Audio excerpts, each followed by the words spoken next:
fans, so we're just that much closer to Star Wars The Force Awakens being released. And so we're going to continue our trend of reviewing all the Star Wars movies. And now we're up to episode 5, The Empire Strikes Back. Now, believe it or not, this was actually the movie I was not a fan of that much as a kid. I really loved 4, really loved 6, and always debated about which one was best, and then 5 was just kind of there for me. It wasn't my favorite. But I've grown to really love and appreciate this movie as I got older. This really is, in all sense of the word, a character-driven film. This is the one that there's the most development for not just Luke Skywalker, but a lot of the characters. It's a very good movie, and people debate whether or not it's one of the best movies of all time. Now, I don't know if I'd go that far, but I definitely rated much, much higher than when I was a kid. So what makes this film great? Why do so many people love Empire Strikes Back? Well, I think a key aspect to this is primarily the characters. Like I said, this is a character-driven film. And basically every character, except for maybe Chewbacca, Chewbacca's the one constant in the Star Wars universe. Always the good guy, Chewbacca. But every character in this movie undergoes some sort of an arc. How they start off the movie is not how they end the movie by any sense of the imagination. Even Vader, who's the bad guy, kind of has this contemplative state of you can tell either he's turning to the good side or he's even scheming against his master, the Emperor. Now, it's not openly stated, but you can kind of get this sense of, I want to bring my son to the dark side, which, spoiler alert, in case you live under a rock, that Darth Vader's Luke's father, but we'll get to that in a little bit. You can tell Vader wants to bring his son to the dark side and possibly even overthrow his master. This is a change in mindset. But the most notable change is either Han and Leia's dynamic as a relationship from more or less the bickering to the I love you and I know by the end of the movie. Or I think the most noticeable change is Luke Skywalker himself.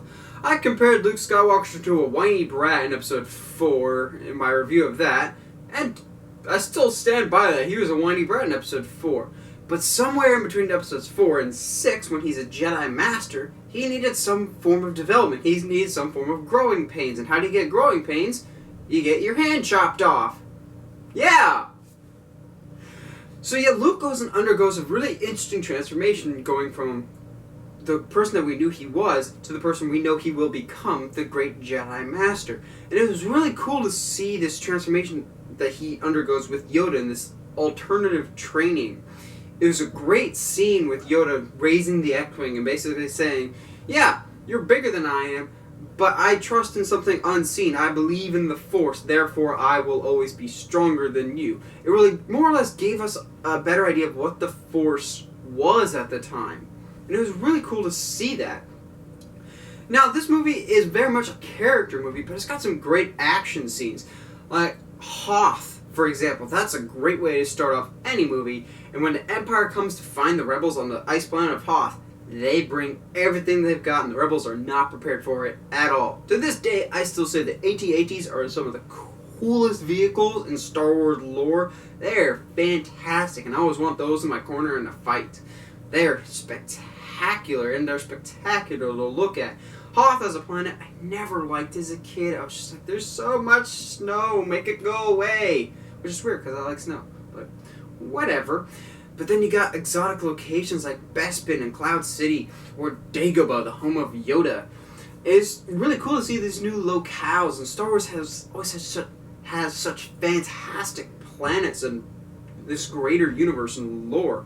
We really got to expand that in Empire Strikes Back. They took the story of A New Hope and just multiplied it tenfold in terms of the lore and the story that was taking place, which is something Star Wars excels at, and they did a great job. That's what you want in a sequel. You acknowledge the story before, but then you add on it even more, and Empire did a fantastic job of that. The film ends more or less with Luke and Vader going at it in an epic fight. Not as good as their rematch in Return of the Jedi, but we'll get to Return of the Jedi eventually. But the fight between Luke and Vader, it's fantastic, because this whole time, you could just feel Darth Vader toying with Luke of, yeah, you've learned some, but I've learned so much more than you, and I am better than you. I'm bigger, I'm better, I'm too much for the Chosen One. Which, yay, we're getting Incredibles 2. My mind's going all over the place, but of course it always comes back to Star Wars. Yeah. This fight ultimately leads to the great revelation and arguably one of the greatest plot twists in movie history of Darth Vader being Luke's father. This was fantastic. I can't even imagine what it would have been like in the theater. See, I grew up watching it on VHS, a special edition of VHSs, and I'm just like, yeah, this is common knowledge. And I got older, I'm just like, this must have really just shocked everyone. This had to have been insane in the theater. If I could go back and see any movie in its original theatrical run, I would like to say I would see Star Wars, the original, but now that I think about it, I want to see Empire Strikes Back just to be in that crowd when it's revealed that Darth Vader's Luke's father, even though Vader means father in another language. It's either Dutch or German or one of those, which makes it seem obvious, but a lot of people didn't pick up on that.